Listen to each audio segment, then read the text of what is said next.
How's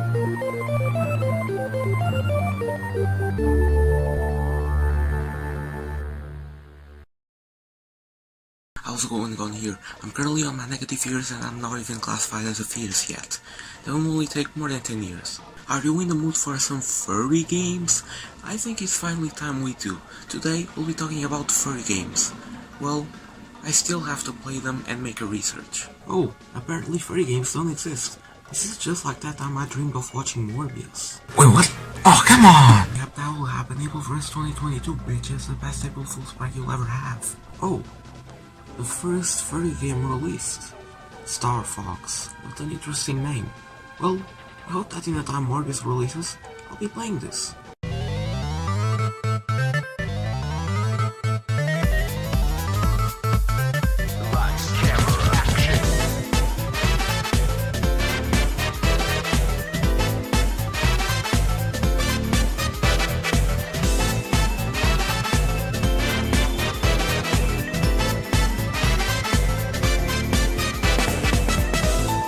How's going on here? Are you in the mood for some furry games? You better not. I dare you say yes. Don't search it, don't try it, just don't. You'll regret everything. Today we'll be playing Star Fox, the only PG furry game that exists and the only one I'll play.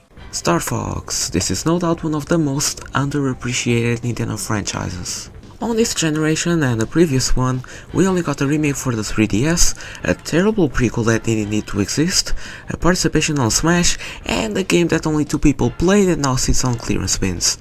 Oh, and Star Fox 2, that was actually pretty nice.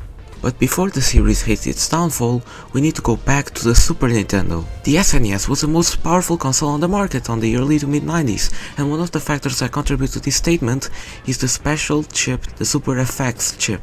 This chip gave the SNES the ability of using quality 3D graphics and improved the graphics of games. They weren't the best, but it was mind-blowing in 1992. So for the use of the Super FX, Nintendo EAD and Argonaut Software began working on a game that took advantage of that chip, and then Star Fox was born. This game was launched in 1993 and blew everyone's mind. A game with this much quality on a 16-bit console like the SNES, without the Super FX this would be completely different. When the game came to Europe, the title had to be changed to Starwing, because they didn't want to be hit with a lawsuit. Starwing is fine, but when we get like Lilith Wars, that's too much. That's a story for another day. Now we need to focus on the game itself. Star Fox is an action-adventure shooter when you control an R-Wing and shoot bad stuff that I can't make out what it is, it's all just polygons.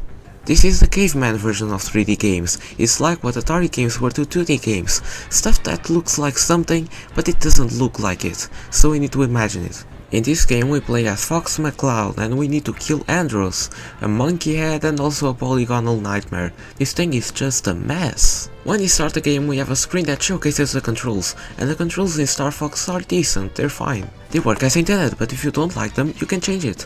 There's 4 different controls, but I chose the first one. This game gives you 3 different routes that you can take. All of them represent different difficulties and all lead to Venom. That's where the final battle takes place. I took the first route and I'm not playing the other 2. I'm not going to discuss all the levels and areas because I think that's pointless, there's really not much I can talk about them. Alright. I'll try my best and do it. The game starts with Corneria. I think this is a good way to showcase Star Fox, and it's easy, I had no problem beating this. The only thing that was annoying was trying to dodge from the big pillars. Other than that, pretty standard level. Asteroids is more of the same, but this time we are in first person. Then we go to Space Armada, that's where we infiltrate some ships. That was pretty cool. That's what I like about Star Fox. The segments where you can go inside a ship and destroy it are just awesome. Then there's a boring meteor level, there is nothing really remarkable about this zone. That goes for the rest of the game. The only areas that are remarkable are Corneria and Venom. I practically don't remember the rest. Then there's the final area. As I mentioned earlier, its name is Venom.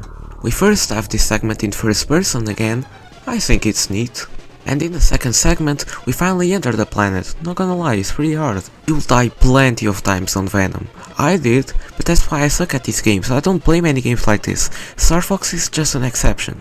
Then we enter a bunker ship or something like that and we fight Andross. At first, it's that weird polygonal head that shoots blocks out of his mouth. When he's defeated, Andross turns into a box with a monkey face plastered onto it. Just spam a ton of lasers and he explodes. Congratulations, you just finished Star Fox. Yeah, Star Fox is a really short game. Because of its graphics, the game couldn't be much longer, and that's a shame. I wish it was longer. I actually enjoyed playing Star Fox. Yes, if I wanted more I just could have played the other routes, but they're more of the same. There's nothing new with the other routes, just different areas. But hey, that was a good game. It was good back then and good now. The graphics stink nowadays, but are playable. Star Fox is a good game. It's a shame that the series is overlooked. Why doesn't Star Fox get the Breath of the Wild or Mario Odyssey of its own? I know why. It's because... what the hell is Star Fox?